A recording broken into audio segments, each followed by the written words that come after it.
Oke, baik. Selamat siang semua. Jadi perkenalan nama saya sudah selesai tadi. Jadi kita langsung saja ke materi. Seperti tadi sampaikan bahwa kenapa kita harus memahami ini materi menurut ajar sebagai pengetahuan dari kita sebelum kita langsung ajar dan juga kita aksen di dalam kelas. Karena memang kurikulum merdeka, kurikulum 13 dan kurikulum merdeka sangat berbeda. Sehingga saya perlu memberikan pemahaman terkait dengan penguatan terkait dengan bagaimana membuat mulut ajar berdiferensiasi.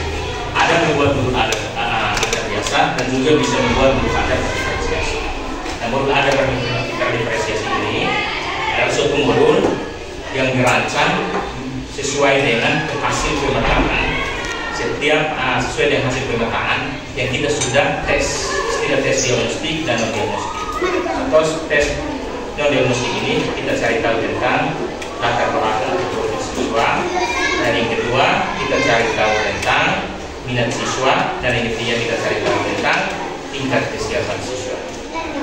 Baru kita bisa aksen untuk itu semua. Kemudian tes non diagnostik. Kalau tes diagnostik berarti kita tes kompetensi awal siswa. Untuk kita tahu kompetensi awalnya seperti apa, baru kita melakukan proses pembelajaran sesuai dengan mereka punya kemampuan. Sehingga hari ini saya memberikan sedikit penguatan terkait dengan mulut ajar berdiferensiasi. Yang berikut kita pahami apa itu mulut ajar. Jadi mulut ajar itu merupakan suatu perencanaan pembelajaran yang dirancang untuk melakukan proses pembelajaran secara teratur dan terkontrol. Jadi kenapa kita melakukan mulut ajar? Mulut ajar itu sebagai satu perencanaan. Sebelum kita melakukan proses pembelajaran, maka kita harus melakukan perencanaan pembelajaran. Kenapa? Sehingga pada saat kita mengajar ITS di kelas itu sesuai dengan tujuan yang kita sudah tentukan untuk mencapai tujuan yang sudah kita rancang dalam materi. Jadi contohnya kita menggunakan model pembelajaran sekarang. Nah, yang sering digunakan itu model pembelajaran PBL, problem based learning. Jadi ada pembelajaran berbasis masalah. Nah, itu sifatnya yang pertama. Itu kita harus menyampaikan materinya, menyampaikan fokus masalahnya. Kemudian kita mengorganisasi atau mengelompokkan siswa berdasarkan yang tadi saya sampaikan itu tes diagnostik dan non diagnostik. Berdasarkan itu untuk kita melakukan pemetaan sehingga pada saat kita menggunakan metode ini kita sudah mengorganisasikan mereka, mengelompokkan mereka dalam kelompok sesuai dengan hasil pemetaan. Yang kedua tentang bagaimana kita bisa kontrol di dalam kelompok itu. Kita kontrol anak-anak untuk kelompok 1, kelompok 2, kelompok 3, kelompok 4. Kita tidak duduk di meja baru kita tanya bahwa selesai belum, bukan seperti itu. Sudah kerja sampai mana? Bukan seperti itu. Tetapi kita harus pergi di setiap kelompok dan kita tanya apa yang mereka tidak paham, dan kelompok maupun individu untuk kita menyampaikan apa yang mereka tidak paham, mereka disampaikan kita tidak bisa dijelaskan. Dan yang keempat itu tentang bagaimana mereka bisa mempresentasi atau menyampaikan. Setelah mereka kerja kelompok maka mereka mempresentasikan. Itu terkait dengan metode. Jadi setelah saya sampaikan seperti itu. Dan sintak-sintaknya seperti itu dan proses pembelajaran sesuai dengan sintak metode yang kita pilih. Sehingga perlu kita belajar tentang pembelajaran itu merencanakan suatu proses pembelajaran itu terarah untuk mencapai itu menyangkut dengan yang berikut. Yang pertama, pengertian capaian pembelajaran. Apa itu capaian pembelajaran? Dan capaian pembelajaran itu dikasih dari kementerian. Capaian pembelajaran itu dikasih dari kementerian, bukan kita yang buat sendiri. Contoh pada 13 itu silabus. Silabus itu biasanya sudah siapkan memang, tinggal kita kembangkan dengan kita buat standar kompetensi dasar dan juga kita buat analisis kompetensi dasar baru kita membuat RPP. Kalau di sini kalau kurikulum merdeka berarti capaian pembelajaran itu sudah dikasih dari Kementerian Pendidikan, dari kementerian untuk kita bisa kembangkan. Jadi apa itu capaian pembelajaran? pembaruan dari kompetensi inti dan kompetensi dasar yang dirancang untuk menguatkan fokus pembelajaran terhadap kompetensi. Jadi kita akan analisis capaian pembelajaran itu adalah memuat tentang konten atau materi, memuat tentang kompetensi. Kompetensi itu memuat tentang taksonomi Bloom. Lalu dulu itu ada kategori besar, kedua menyebutkan, menjelaskan, menganalisis, dan sampai menciptakan. Nah, di dalam kompetensi itu, dalam capaian itu ada tentang kompetensi itu. Tinggal kita menganalisis saja, kemudian kita menentukan materinya, dan kita tujuannya untuk kita bisa merancang tujuan pembelajaran umum. Nanti dengan senang saya bagikan, tetapi teman-teman fokus dengan saya nanti baru saya bagikan. Yang kedua adalah tujuan capaian pembelajaran. Tujuan capaian pembelajaran itu untuk mengidentifikasi dan menganalisis konten atau kompetensi dan tujuan pembelajaran dalam merancang tujuan pencapaian materi dalam satu fase. Jadi tujuan pembelajaran itu dikembangkan dari CP, capaian pembelajaran, dikembangkan dari capaian pembelajaran. Nanti kita analisis capaian pembelajaran, pisahkan kompetensinya, contohnya menjelaskan, menerapkan dan lain sebagainya, analisis dan lain sebagainya. Itu kompetensinya, pisahkan kompetensinya, kemudian konten atau materi, materinya tentang apa? Contohnya materi kalau dalam permainan sepak bola, bukan dalam materi PJK tentang gerakan spesifik. Lalu dalam bahasa Indonesia contohnya mungkin materinya tentang literasi. Dalam literasi itu ada dia punya materi-materi spesifik. Mungkin bisa menulis, membaca, pidato, baca puisi dan lain sebagainya. Itulah tujuan pembelajaran umum tentang contoh di PJKR tentang gerakan spesifik. Kalau di bahasa Indonesia materi umumnya contoh tentang literasi itu umum. Itu di dalam CP itu mungkin membuat seperti itu, tentang literasi dasar. Nah, itu yang kita akan pisahkan. Setelah kita pisahkan kompetensinya, pisahkan materinya, maka kita rancang tujuan pembelajaran. Setelah rancang tujuan pembelajaran umum, baru kita ke tujuan pembelajaran khusus dan tujuan pembelajaran khusus dan karakteristik capaian pembelajaran, capaian tujuan pembelajaran. Jadi yang pertama contohnya tujuan pembelajaran umum, kompetensinya contohnya menganalisis.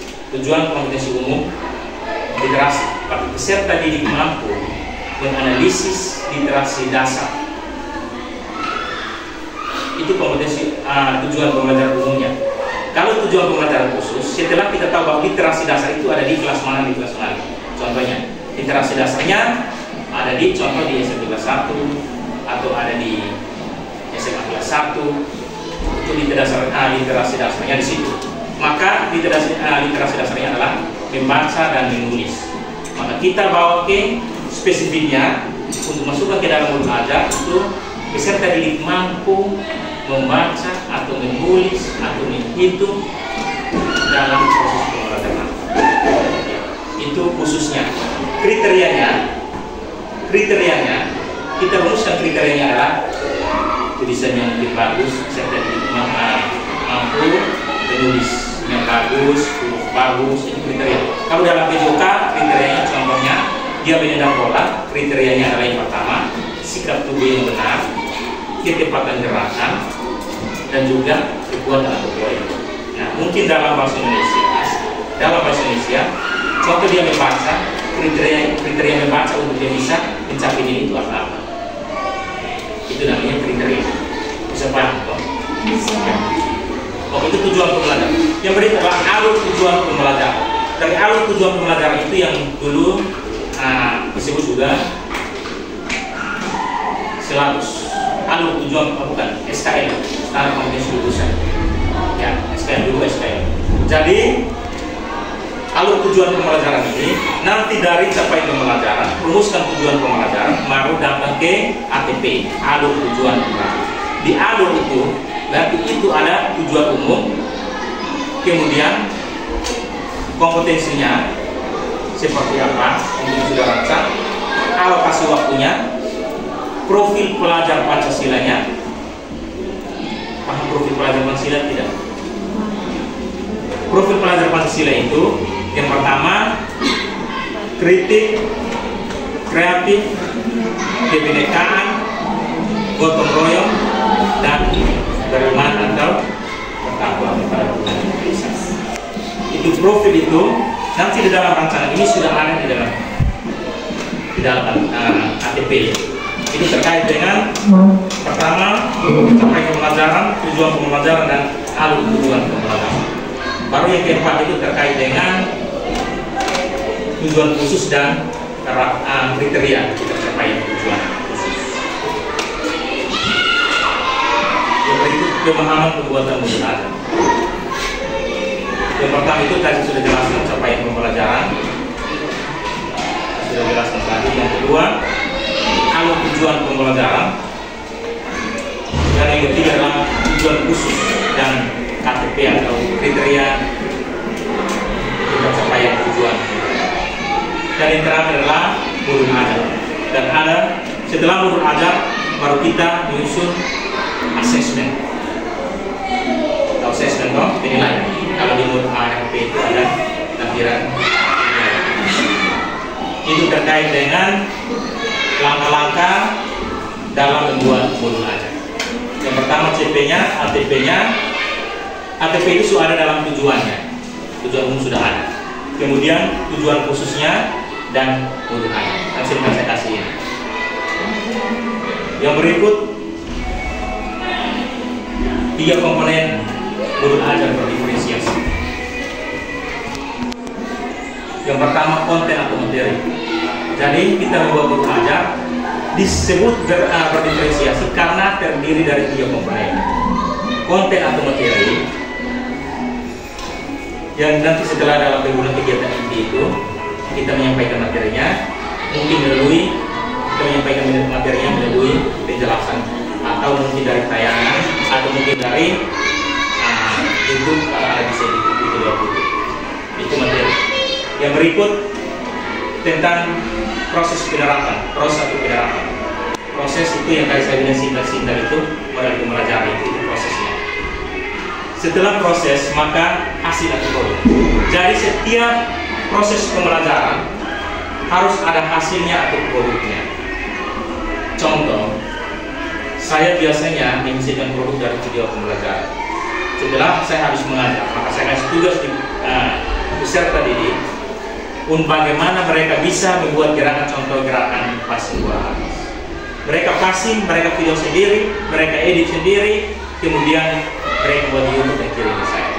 Itu produk yang dihasilkan. Atau mungkin produk bisa buat makanan atau pada ilmiah atau dan lain sebagainya. Atau buat surat, itu produk yang dihasilkan. Jadi setiap hasil, setiap proses pembelajaran harus menghasilkan satu produk. Kalau dalam PCKR bisa membuat modifikasi alat pembelajaran dari sampah plastik untuk membuat bola. Kita dikasih utilisasi pakai sampah plastik, jadi pakai dewan atau untuk beli juga pakai rafian juga bisa. Itu produk. Atau bisa membuat net dari aliran rafian. Sedangkan produk contoh bahasa Indonesia dan yang lain seperti tadi disampaikan bahwa bisa menghasilkan karya ilmiah, bisa menghasilkan makalah, bisa membuat laporan, bisa menulis surat dan lain sebagainya. Atau bisa membuat video, suruh dia membuat video, kemudian diedit sendiri dalam bentuk pidato, dalam bentuk puisi dan lain sebagainya. Itu namanya produk. Setiap kegiatan kita harus berakhir dengan ada hasilnya. Berikut selesai. Itu materi singkat yang saya sampaikan sebelum kita masuk dalam teknis untuk kita bagaimana kita analisis CT, kita analisis ATP, TP khusus sampai dengan yang saya belajar. Mungkin ada yang bertanya. Yang bertanya terkait tadi. Yang bertanya. Satu orang Pak. Satu orang yang bertanya. Terkait dengan modul ajar.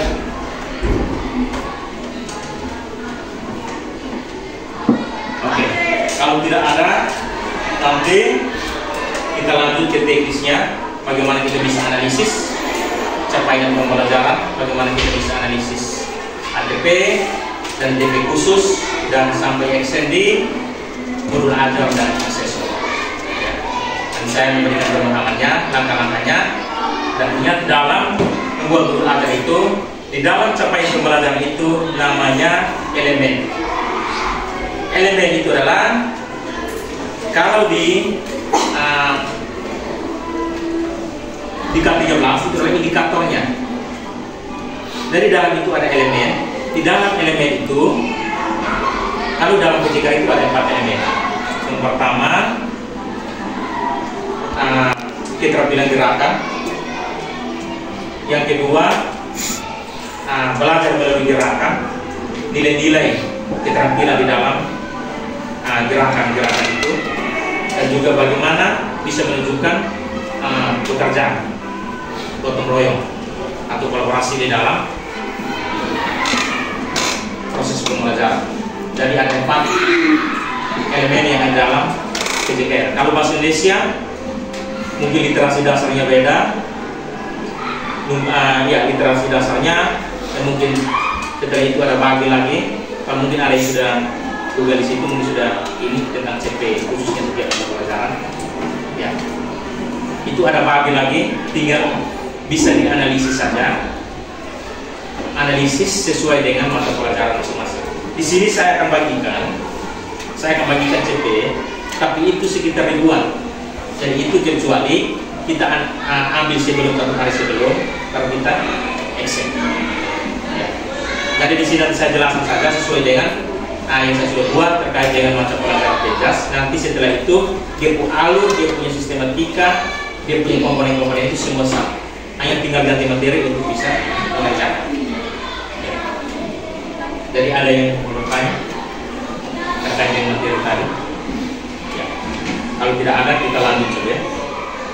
Lanjut ke cara membuat bola. Ini saya kasih biasa sedikit ya.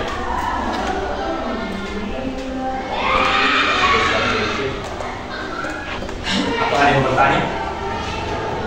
Oke. Di sini hasil analisis kebutuhan murid. Yang tadi awal yang sampai protes non-diagnostik itu untuk pegangan kita. Contohnya ketika kita mengajar, ada anak yang beribut, ada anak yang mati dan bakalai dan lain sebagainya. Kita sudah tahu dia pulang kata, oh ini anak orang tuanya tidak ada, oh ini anak orang tuanya broken home. Kita sudah tahu dan ketika kita memberikan nasihat, kita sudah tahu dia pulang ke belakang. Tadi non-diagnostik itu. Kalau ini sebelum kita melakukan proses membuat modul ajar, kita perlu melakukan pemetaan yang tadi disampaikan. Pemetaan yang kita lakukan ini, kita buat pemetaan sesuai dengan gaya belajar siswa. Nah, gaya belajar itu ada 4, tapi di sini kita sudah tes gaya belajar siswa hanya 2 saja, kinestetik dan visual. Nah, kalau gaya belajar ada 4 itu, yang pertama itu auditori. Auditori itu saya akan masukkan. Auditori itu berarti siswa mendengarkan penjelasan saja seperti saya jelaskan, dia sudah bisa paham. Kemudian yang berikut tentang kinestetik. Kinestetik itu berarti dia menjelaskan penjelasan, dia bisa melihat video, dia harus lihat orang praktik langsung. Oh, kalau dia bisa paham. Itu kinestetik. Sedangkan visual, dia hanya nonton saja, kita dulu suruh dia amati di YouTube begini, dia sudah paham, Pak, saya sudah paham, dia sudah buat, dia hanya nonton saja.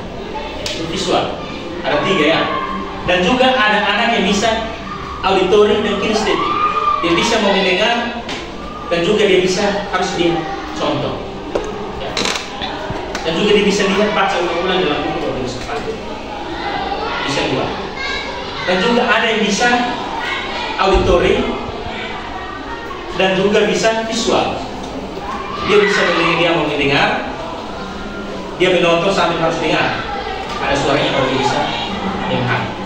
Ya. Jadi beda-beda. Nah, ketika saya melakukan tes hanya 2 saja, kinestetik dan visual. Maka dalam proses pembelajaran, saya sebelum kita memulai proses pembelajaran dari awal belajar, kita sudah tahu tentang pembagian kelompok ini ada dua, itu visual dan kinestetik. Maka dua kelompok. Kalau seandainya 50 orang, maka kita bagi secara acak banyak kelompok, tetapi berdasarkan dua gaya belajar ini. Contohnya 20% visual, 20% kinestetik. Maka 20% ini kita bisa bagi tambah karena terlalu banyak. Tapi biasanya kelas interval itu hanya 30 orang. Ya, paling 30. Ya. Jadi tinggal kita bagi saja, bisa 5 orang, kita bisa bagi dalam kelompok dua bisa, tergantung situasi. Ya. Berdasarkan dua gaya belajar ini. Nah, apakah kita melakukan proses pembelajaran harus berbeda? Kita tetap melakukan proses pembelajaran yang sama, tidak berbeda-bedakan, tetapi kita memberikan LKPD lembaran kerja siswa itu dalam soal itu berbeda. Kinestetik dan visual pasti berbeda, punya soal ini berbeda. Tetapi proses pembelajaran seperti itu. Ketika mereka dalam diskusi pasti akan berbeda. Ada yang akan hanya menggunakan handphone saja, ada yang harus menggunakan teks, ada yang harus paling bagus baca yang tidak menjelaskan, ada yang bisa menjelaskan mendapat penjelasan dari mereka. Itu namanya gaya belajar. Jadi kita melakukan pemetaan sesuai dengan gaya belajar siswa. Setelah itu, setelah melakukan pemetaan, maka di sini hasil tes kompetensi awal. Sebelum kita melakukan modul ajar, maka kita harus tes kompetensi awal mereka seperti apa. Contohnya di sini, setelah saya tes tentang permainan bola kasti, maka siswa itu dia sudah tahu tentang bola kasti. Pak, saya sudah tahu tentang bola kasti, tetapi penerapannya dia belum. Maka yang perlu kita ajarkan adalah bagaimana praktiknya, teknik dasarnya dia harus paham. Kalau dalam bahasa Indonesia, ketika kita tanya sudah tahu literasi dasar, saya sudah pernah dengar, Pak, saya sudah tahu. Tapi saya untuk melaksanakannya atau mau tulisnya saya tidak belum bisa tulis, menghitung dua saya belum bisa menghitung. Itu yang perlu kita ajarkan. Mereka sudah pernah dengar, tentang literasi ini, tapi hanya mereka melaksanakan belum bisa. Mereka dari depan juga tidak bisa, belum bisa bicara, belum bisa membaca, belum bisa menulis. Sehingga berarti dalam rumusan khususnya tujuan pembelajaran khususnya adalah peserta didik sudah mengetahui tentang literasi tetapi belum mampu untuk menulis dan membaca. Kalau belum mampu menulis dan membaca, berarti tugas kita adalah harus ajar mereka membaca, harus ajar mereka menulis. Itu tujuan berkaitan dengan pemetaan sebelum kita melakukan modul ajar. Ya, yang berikut,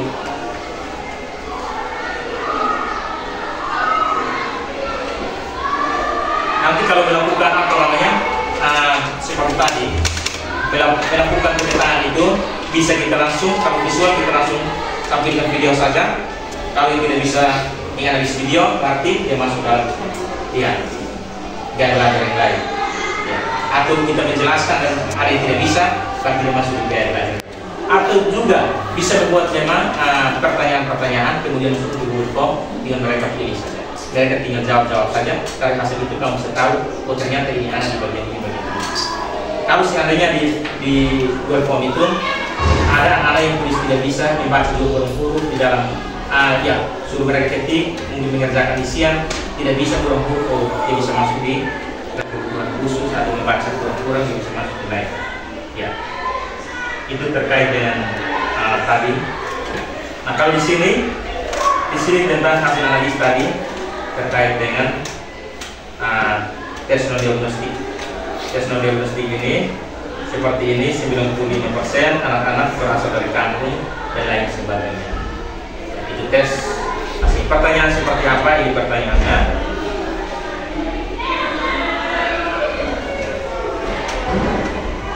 Ya, ini pertanyaan terkait dengan kompetensi awal tadi.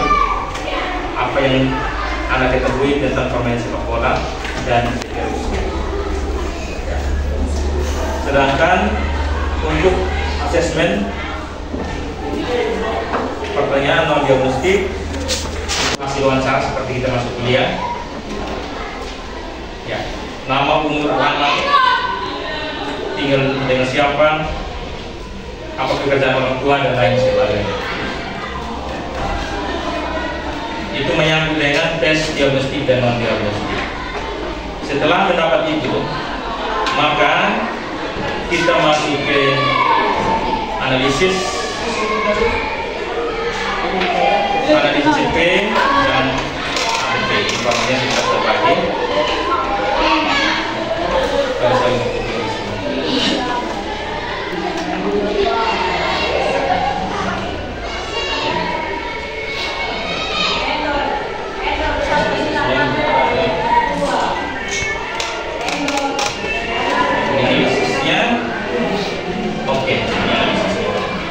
Teman-teman perhatikan analisnya. Yang pertama ini formatnya. Yang tadi saya sampaikan bahwa semua download capaian pembelajarannya. Yang pertama informasi yang sudah saya bagikan. Yang pertama elemen. Nanti teman-teman tinggal copy elemen. Contoh, terampil bergerak. Itu copy paste dari yang tadi saya suruh teman-teman itu. Bisa minta dituliskan. Kemudian capaian pembelajaran ini juga copy paste dari kementerian, dari materi dari kementerian yang sudah dibagikan, tinggal copy paste dari yang tadi saya suruh teman-teman untuk download atau bisa ambil dari Google. Ya. Yang berikut, setelah ini maka yang tadi saya sampaikan bahwa kita copy paste kompetensinya atau teknologinya jadi 1 sampai dengan C6 kalau kita tindas, atau kompetensinya yang pertama di sini. Kompetensi yang pertama adalah merancang. Kita copy, kita tandai seperti ini, kita copy kasih pindah. Kemudian kompetensi berikutnya adalah menerapkan. Tidak satu fase saja, satu elemen saja adalah menerapkan dan mengaluskan. Maka kompetensi 3 kompetensi ini kita copy paste dan kita kasih pindah di sini. Kalau di bahasa Indonesia, bahasa Inggris pasti menganalisis, menjelaskan, menyebutkan dan lain sebagainya. Copy dan kasih pindah di sini. Kemudian konten atau materi pembelajarannya. Konten atau materi pembelajarannya. Kalau di sini contohnya keterampilan bergerak spesifik di dalam berbagai situasi gerak yang menantang. Ini materinya. Materi ini di copy, dipindahkan keterampilan gerak spesifik. Setelah copy pindahkan, maka di sini kita rancang tujuan pembelajaran ini. Kompetensinya contoh merancang. Kita copy yang merancang ini gabung dengan kontennya, maka mendapat tujuan pembelajaran. Itu peserta didik mampu merancang berbagai keterampilan gerak spesifik. Keterampilan gerak secara spesifik. Kalau di dalam bahasa Indonesia, setelah copy kompetensinya kasih pindah di sini, kemudian copy lagi kontennya kasih pindah di sini, maka gabung antara kompetensi dan konten untuk mendapatkan tujuan pembelajaran. Bisa paham kok? Bisa. Contohnya seperti itu dan selanjutnya semua sama seperti itu. Sudah bisa paham? Setelah dari situ, ini kita dengan satu elemen. Di sini saya punya ada 4 elemen. Saya sudah analisis semua. Saya sampaikan satu tujuan saja. Kita sampaikan. Yang pertama, tandai dulu di dalam CP itu tandai kompetensinya, materinya. Kemudian copy kompetensinya kasih pindah ke kompetensi. Copy konten atau materinya kasih pindah ke materi. Kemudian gabung antara kompetensi dan materi mendapatkan tujuan. Oke, kita pindah lagi. Di bawah format alur tujuan pembelajaran. Yang pertama tadi materinya. Yang tadi saya bilang materi spesifik. Di sini materinya terkait dengan keterampilan gerak spesifik. Kalau tadi bahasa Indonesia literasi, maka di sini gerak spesifik adalah terkait dengan teknik dasar.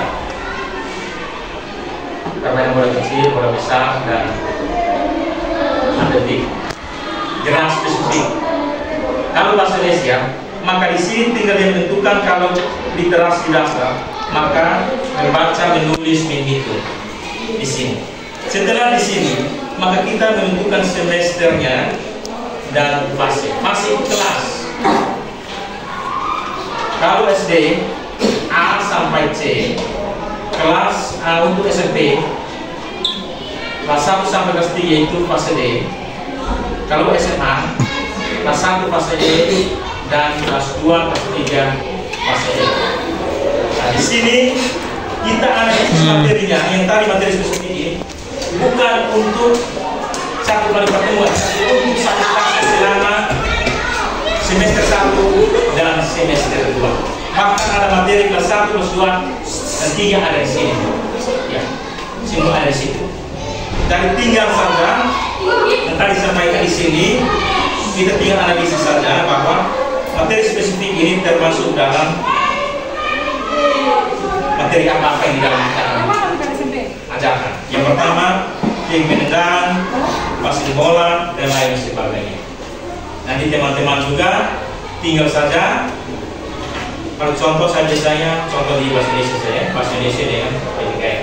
Jadi kalau bahasa Indonesia, contoh seperti literasi tadi itu, kalau mungkin di di sejarah tentang mungkin sejarah Indonesia. Di dalam sejarah Indonesia itu bukan hanya belajar tentang sejarah negara Indonesia, tapi belajar setiap daerah masing-masing pasti ada. Bagaimana faktor-faktornya tentang sejarah Indonesia, mungkin bagaimana faktornya tentang selain faktor apa? Latar belakang sehingga mereka datang ke Indonesia dan lain sebagainya. Itu materi secara terperinci seperti itu. Nanti di sini sesuaikan dengan buku atau mungkin download buku atau buku dari sekolah. Sesuaikan dengan buku. Kira-kira materi-materi yang sudah ditentukan ini ada di fase mana dan semester berapa. Setelah sudah selesai di sini, maka tentukan jamnya berapa jam pelajaran. Contohnya ini permainan bola besar ini ada sekitar 24 jam pelajaran. Dari 24 jam pelajaran ini, maka kita lihat di dimensi pelajaran Pancasila. Yang pertama, dari mana bertakut tempat kita harus berdoa. Yang kedua, gotong royong, kolaborasi, diskusi. Yang ketiga adalah kreatif dan mandiri. Mandiri artinya dia bisa belajar mandiri, bisa contohnya dikasih link, dia bisa belajar sendiri. Ya. Kalau gotong royong bisa bekerja dalam kelompok. Ya. Bekerja dengan kelompok. Jadi ada 6 yang saya dilihat ada 6. Kritik, kreatif. Kalau kritis ini, ketika saya berbicara di sini, teman-teman semua tentang namanya kritis. Pak, tadi maksudnya begini. Kreatif berarti bagaimana dia bisa kreatif dalam memberikan tugas, mungkin video, pembelajaran, atau mungkin buat karya ilmiah dan lain sebagainya. Itu kreatif. Kemudian gotong royong itu adalah kerja kelompok, berdiskusi, berkolaborasi bersama. Dan yang ketiga adalah tentang mandiri, tadi sudah sampaikan, dan kebinekaan. Kebinekaan global itu bagaimana dia bisa menghargai dan menghormati perbedaan yang ada. Jadi itu profil pelajar Pancasila yang dicapai, yang diharapkan oleh kurikulum merdeka. Nah, setiap kita buat mulut azan harus ada ini. Jadi sini contoh di sini dari iman yang saya ambil itu ada 4. Tidak menuntut untuk kita memasukkan semua profil pelajar baru, tidak menuntut. Sesuai dengan kondisi kita belajar. Contohnya ini mungkin kita hanya ambil tentang gotong royong dengan kritis saja. Berarti mereka berdiskusi, kemudian kritis artinya ketika mereka presentasi ada tanya jawab, mungkin ada yang bisa aktif dalam bertanya, aktif dalam menjawab, ini kritis. Ya, kita ambil 2 nilai saja, kita harus capai. Nah, ketika kita menentukan dimensi profil pelajar Pancasila ini atau dimensi dalam Pancasila ini, maka dia punya asesmen untuk kita menilai sikap itu harus berdasarkan profil, tidak keluar dari itu. Setelah profil, maka sumber pelajar. Di sini internet, YouTube, buku siswa dan buku guru dan LKPD, lembaran kerja peserta didik.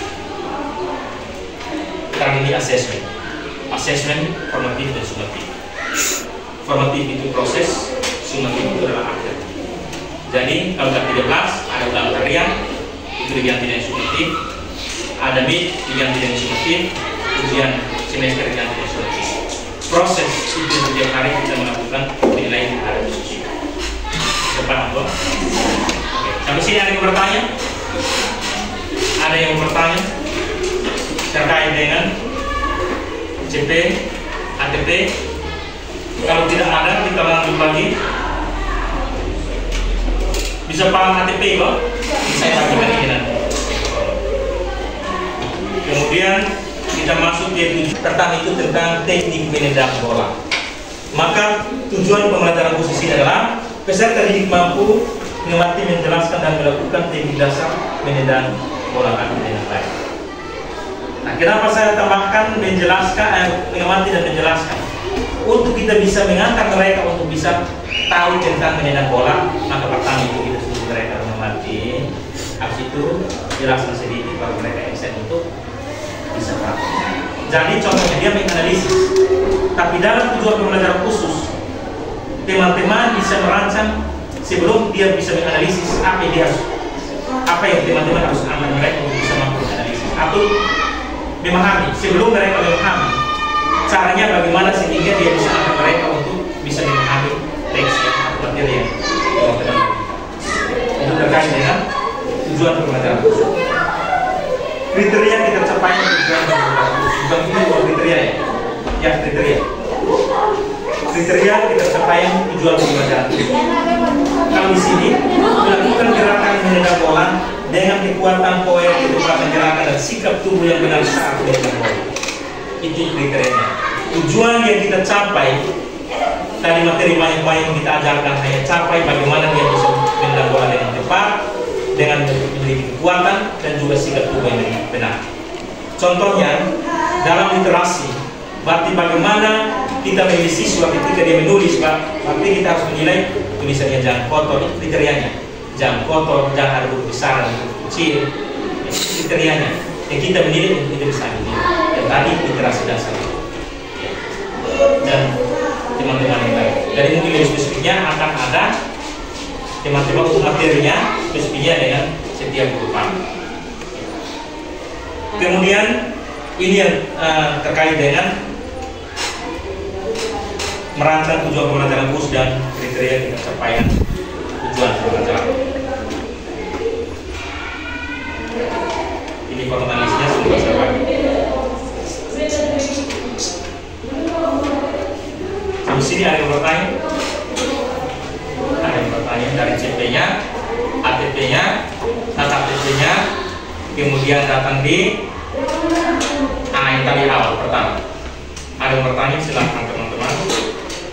Kalau yang mau bertanya, silahkan Anda bertanya sebelum saya bagikan ini dan menurut Anda. Ada? Kalau tidak ada, saya lanjut lagi ke menurut Anda. Yang pertama itu informasi.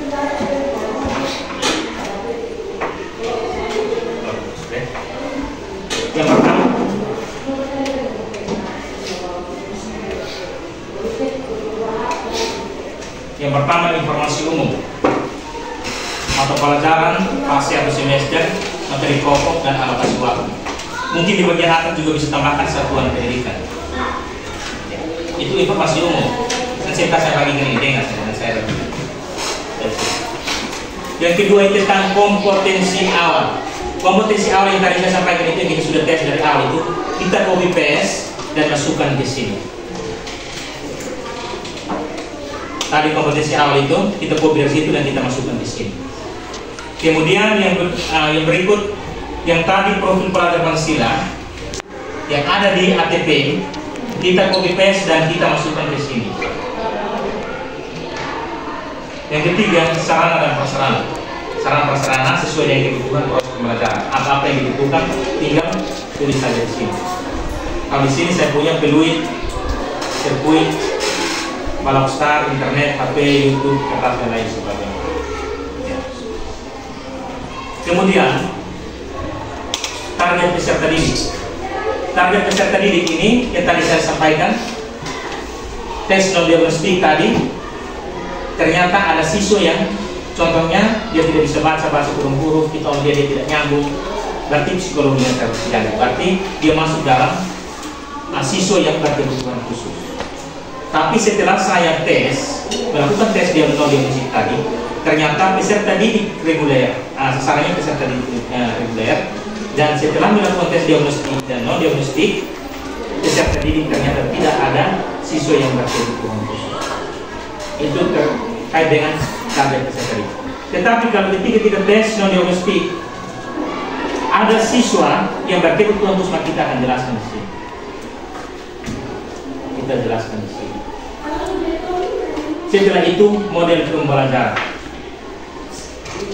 Model pembelajaran di sini saya menggunakan model pembelajaran problem based learning atau model pembelajaran berbasis insight secara kontekstual.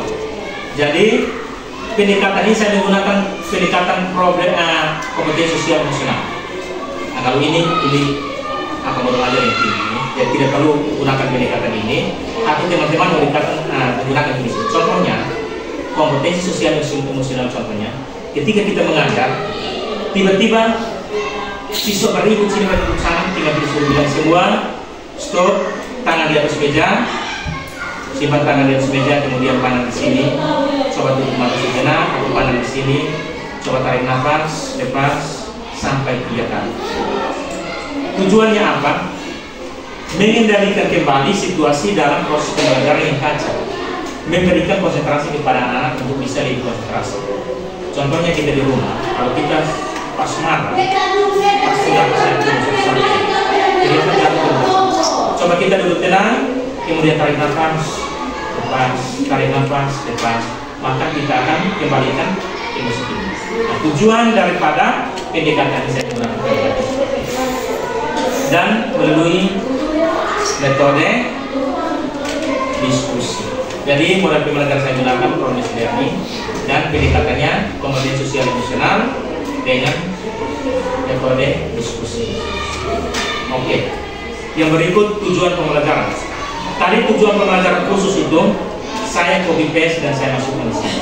Yang ada di tujuan pembelajaran khusus tadi itu peserta didik mampu menikmati. Ini yang saya ambil kurung ini tidak linear dengan tadi, tidak linear dengan tadi. Tapi yang tujuan pembelajaran khusus ini yang di sini harus copy paste tadi yang ada di tujuan pembelajaran khusus dan kriteria itu masukkan ke tujuan pembelajaran. Kemudian yang berikut pembelajaran bermakna. Pembelajaran bermakna ini artinya apa yang hari ini siswa dapatkan dan bagaimana mereka implementasikan dalam dunia nyata atau masyarakat. Contohnya di sini, peserta ini sudah mampu melakukan gerak lari jarak pendek sehingga dapat mempraktikkan dalam kehidupan sehari-hari untuk meningkatkan minat, bakat dan prestasi melalui lingkungan masyarakat. Itu pembelajaran bermakna. Jadi apa yang mereka dapat dan mereka implementasikan. Kemudian di sini kegiatan kemudian 10 menit. Itu 3 adik-adik urutan saja. Pertama itu harus berdoa, siap hormat, menyampaikan materi dan lain sebagainya. Itu kegiatan kedua di sini. Kalau untuk KSE ini tidak adik-adik tidak perlu pakai. Kalau tidak tahu tidak perlu pakai, KSE tidak perlu pakai. Kegiatan kedua ini belum masuk dalam pembelajaran berdiferensiasi. Ingat, pembelajaran berdiferensiasi ini karena melakukan proses pembelajaran sesuai dengan hasil pemetaan. Hasil pemetaan itu adalah gagasan visual dan lain sebagainya. Sehingga disebut dengan pembelajaran berdiferensiasi. Karena ada pemetaan, proses pembelajaran. Kenapa ada pemetaan? Agar proses pembelajaran itu sesuai dengan kompetensi siswa, berpusat pada peserta didik, sehingga kita membuat pemetaan. Kemudian kegiatan inti. Kegiatan inti adalah berisi konten. Itu menjelaskan materi, guru menyampaikan fokus masalah tadi. Sintak yang digunakan adalah model pembelajaran problem-based learning. Maka sintak yang pertama adalah menyampaikan fokus masalah. Yang kedua, mengorganisasikan